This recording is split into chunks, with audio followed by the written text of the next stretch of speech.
Okay, it's Saturday. Um, Saturday, September 20th. I'm here. This place, I think this is Barrio Logan, Julian. Anyway, Lucha Libre. I'm going. Bought a ticket. It was a bit more than I would want to pay. I usually pay 40 bucks, but and it's kind of early in the day, or maybe it's not going to start for a while. But anyway, new stuff about the music industry. While Professor Arsenault is doing Lucha Libre or watching. Oh, this looks. Yeah, this is going to be good. I think this is going to be good. It's going to be really good. This is the substantive part of the video lecture. Let's start with a basic statistic. For the year 2025, the music industry is claiming $11.5 billion in revenue. That is $11.5 billion in revenue for the music industry. Where does it come from? Can you break that down for me, Arsenault? Great question. Glad you asked that question. Over half of the revenue comes from paid subscriptions. There's premium and non-premium. I don't know the difference. I just know that there's premium, non-premium. Over half comes from paid subscriptions. Now look at that. Oh, it's there. Look at that. The thing way over on the other side. 12% of revenue comes from physical purchases. Physical purchases are 12% of the revenue.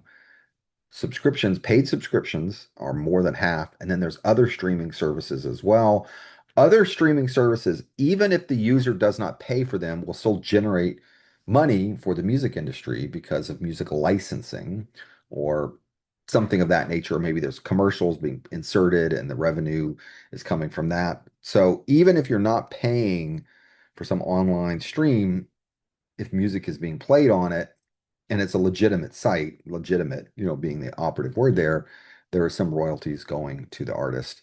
This just basically gives some sort of finer tooth detail to what we were just talking about. I'm not going to quiz you on the specific categories here, but we have different types of streaming. I don't know what other streaming is. We got free streaming, non-premium, premium, but most of the revenue is coming from paid subscriptions. Paid subscriptions generate more than half the revenue for the music industry. Now, within physical purchases, I want to come back for this. Within physical purchases, I was working at a campus radio station in the late 1980s. That's when CDs took over from vinyl, and they're not called vinyls, plural. Please don't, if you say that within earshot of me, I might cry or something because it just hurts my ears. They're not called vinyls. It is a vinyl album or a vinyl record, but it's not vinyls. Within the physical format, vinyl overtook CD a couple years ago. But again, when I was at that campus radio station, everyone said, "Oh, CDs are get rid of your records. It's all CD." Um, but for whatever reason, I mean, I have a nostalgia for vinyl albums. I grew up with them. An album, the big album is a cool thing. You got liner notes, you got artwork. If you need to do something, you need a flat surface to roll up something. It's a great surface right there. A really cool rock album is. You roll whatever you want. I don't care. And then what is other physical if it's not vinyl or CD? Cassette tape, maybe. I don't know. Just know that 12% of revenue 12% of revenue is from physical purchases. And then within that physical genre right there, vinyl is, wow, like three times as much as CD. Now, okay, I know that this data here is probably old and it's probably dated, but I do bring it up because I think it is illustrative of a trend here. When streaming services do pay artists for their music, they don't pay very much. They pay not even a penny, they pay a very, very small fraction of a penny. And it's the same with radio airplay as well. Sometimes it's the music publisher who gets the money, sometimes it's the performer. The performer and the publisher may not be the same person. So here, and I know this is old, right? But Napster was paying this much, and then Tidal was paying that much. And then look at YouTube. YouTube, I mean, you got to have like millions and millions of YouTube views before you're going to get any money, before you're going to pay your rent. Okay. I don't even know what Deezer is. Is that still around? Is Deezer still around? Anyway, the point is that, if you're an artist and you get your songs played on a streaming service, you do get some money, but it's not even a penny. It's not even close to a penny. It's only people like Taylor Swift or Beyonce who are making, or Bad Bunny or Morgan Wallen, who are making a lot of money from this.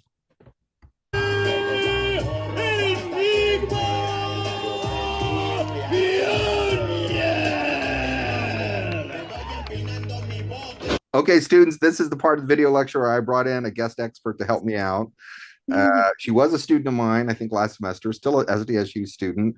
A lot of your students may have seen me from TikTok. I made a lot of SDSU related TikToks. I post every single day, and the reason I started it in the first place was just to build a following because that's what everybody around me had told me. Like, this is the only way to get into the music industry nowadays and see some form of success.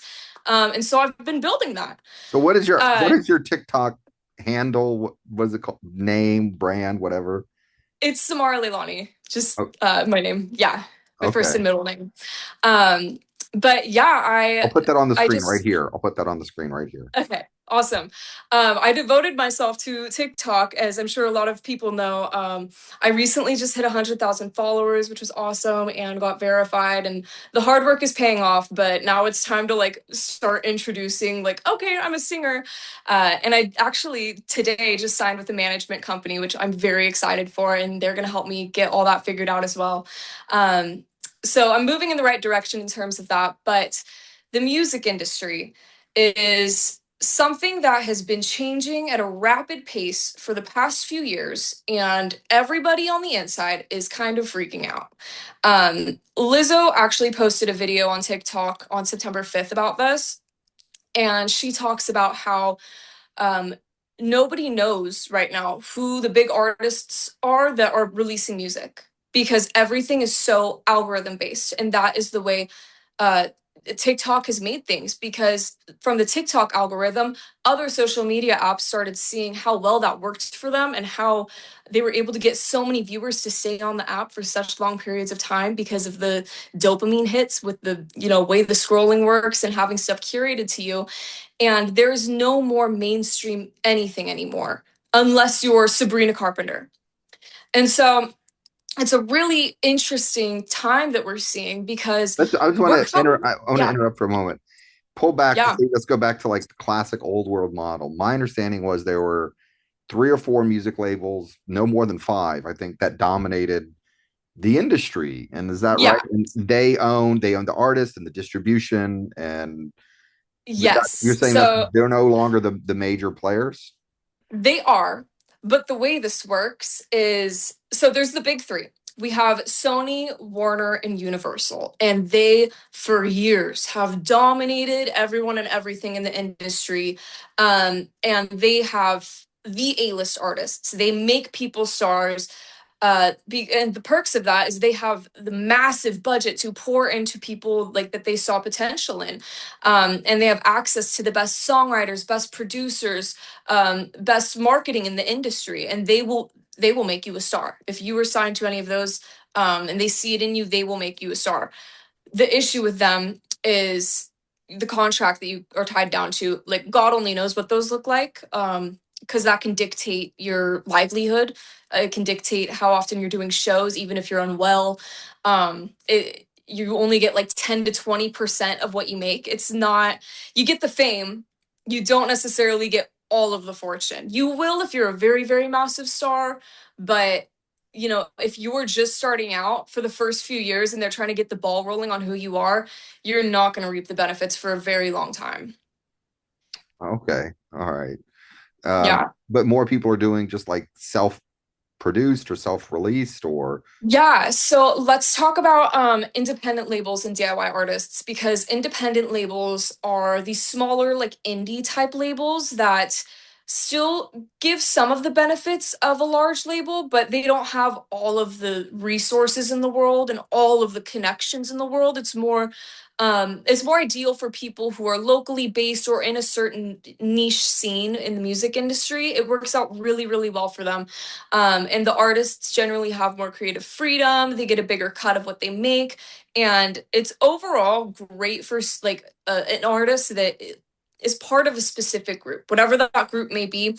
Just something that's not going to necessarily be mainstream music, but they will have like a really hardcore fan base, if that makes sense. okay. So what are you trying to do? You want to get famous on TikTok and then do you want to get on a major label? Do you want to just like create your own label? Or, Yeah, so I don't know my next steps, honestly, because then we have DIY artists, and okay. this is like the third tier of people. And I think this is more where I align with. DIY artists keep 100% of what they make. but they have to put in all of the hard work themselves. They have to market themselves, they have to grow themselves. And that's kind of the approach I've taken is I've marketed myself, grown myself. I'm trying to make myself a personality first and like a face people can recognize before I release more music because music is so freaking expensive to make if you are not being funded. It is so expensive to just book studio time. And then you have to find a producer and then you have to find somebody that can mix and master. And it is really, really, really expensive just coming out of pocket. So my approach to this is let me build up who I am first and then reintroduce music back into what I do and what I'm pursuing. And I can familiarize my followers with, hey, like I do sing. Hey, I'm actually releasing a song. And then we can see how that works out for me because the thing is, I'm on an even playing field as the same people that are signed with Sony and Universal now because of the way this algorithm works. And there's nothing anybody can do about it because the way that this all works now, it's in the hands of the consumer. It's all about what people want to interact with, what sounds people want to make videos with. And that's how the stuff trends now. You could shove all the money in the world to market one song, but if the people aren't going to use it, you just wasted a ton of money. So it doesn't really matter if you're getting signed to these big labels or not anymore because the TikTok algorithm and this algorithm that other social media platforms are copying, that is the new marketing and it's free. So you just have to kind of put stuff out and see what sticks. Y lo traigo ya en la mira para hablar a mi espalda.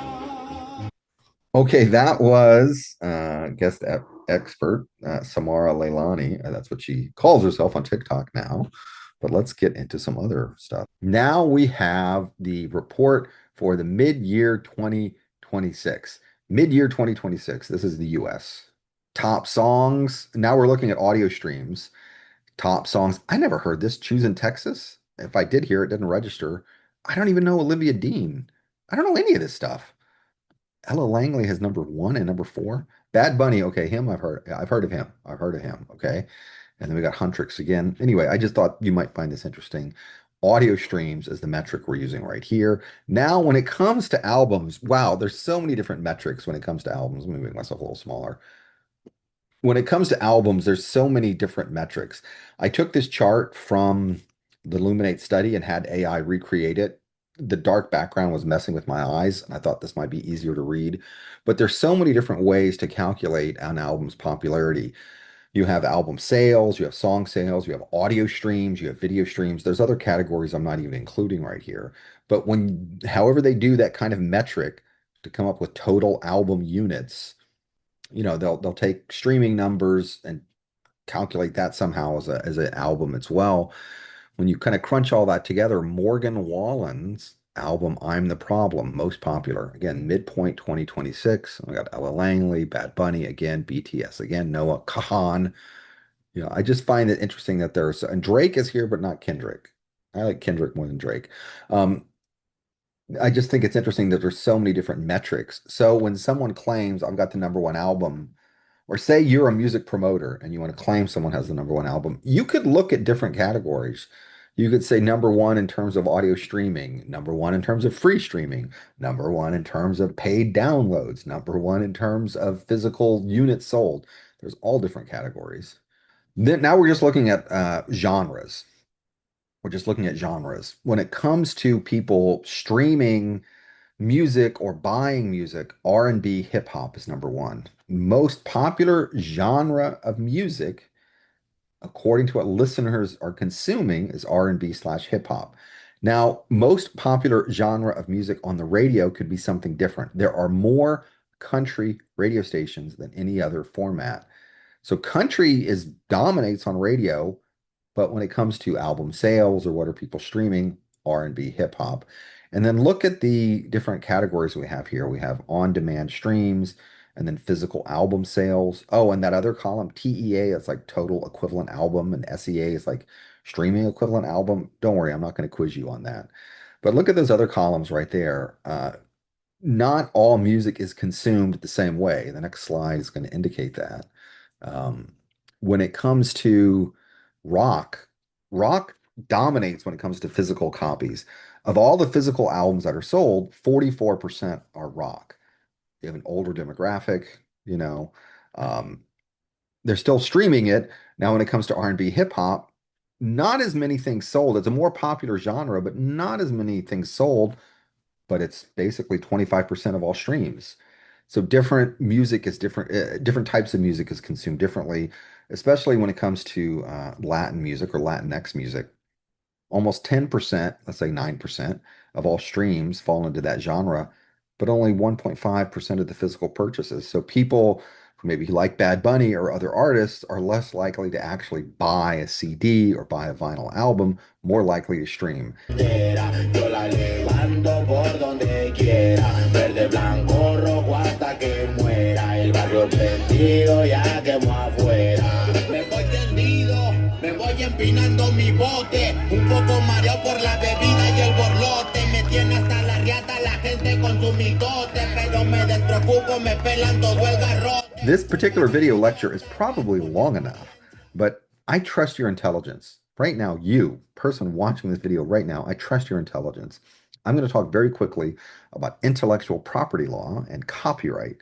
Okay, and I got a timer here. I want to see if I can do this in 4 or 5 minutes. I used to teach a class on media law where I would spend a week on this. So let's see if I can do it in 4 or 5 minutes. I'm taking up too much time right here. Okay. If you create a work of art or something you maybe not even think is a work of art, like a piece of architecture or a dance, that can be protected by something called copyright. The reason that copyright exists is that society wants to motivate artists to create work. We collectively, as a society, believe that we're better off when people create art. And if you allow them to make money from creating their art, then more people will create art.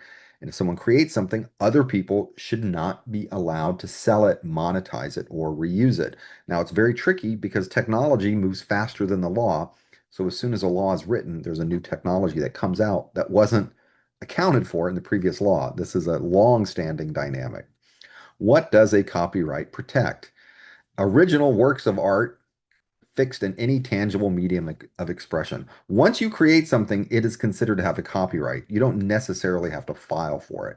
You may have trouble protecting that in court, but once something is written, it's protected. It's protected, okay? And it must be substantially original.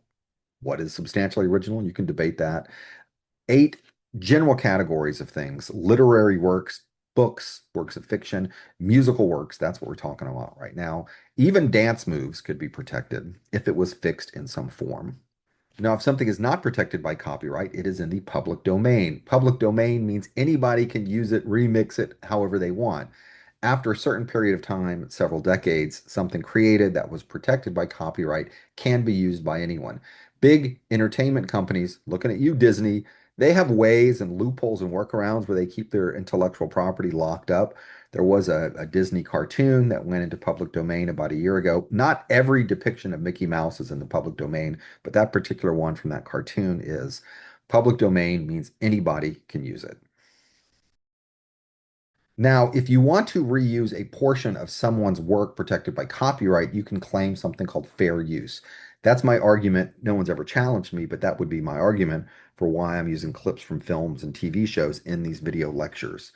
And it depends on how you're using it. If I take a clip from someone's TV show, put it in my TV show for which I'm getting paid, that's probably not okay. But I'm using it for an educational purpose, that's probably okay. I'm not using the whole movie, just maybe 30 seconds or 2 seconds of it. There's also an argument about the economic impact of the use. Me putting a clip of Michael Scott screaming, no, whatever, that clip. If I put that, I'm not damaging the market for the syndicated value of The Office. I'm not damaging that. So these are some factors that come into play if you want to use someone else's work that's protected by copyright.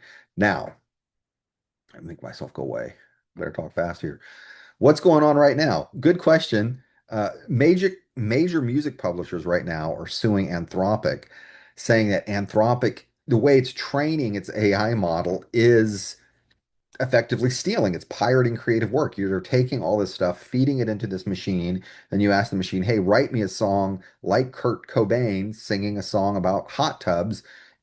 with a country music riff on it and something like that.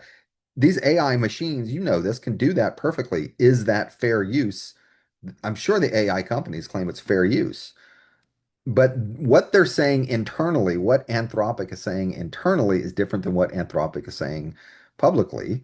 So these different music publishers are saying, you, meaning Anthropic, you are creating a business charging money and you're taking work from original artists and you could be denying them their money themselves. You are having an economic impact. No one is going to go out and buy the original stuff when they can get some AI slop version of it from you for free. That's essentially the argument, that there is an economic impact, but I'm sure Anthropic and other AI companies are going to claim fair use. And then finally, I want to end with this. Spotify recently, I'm doing this in the summer of 2026. This video is from the summer of 2026. Spotify purged a bunch of AI tracks. I guess there were people creating, maybe it's easy listening background music just using AI slop, and then they spam Spotify.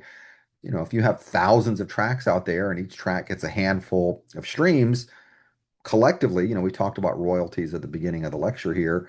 If you have enough tracks out there and each one gets a few streams, you maybe could be making some money.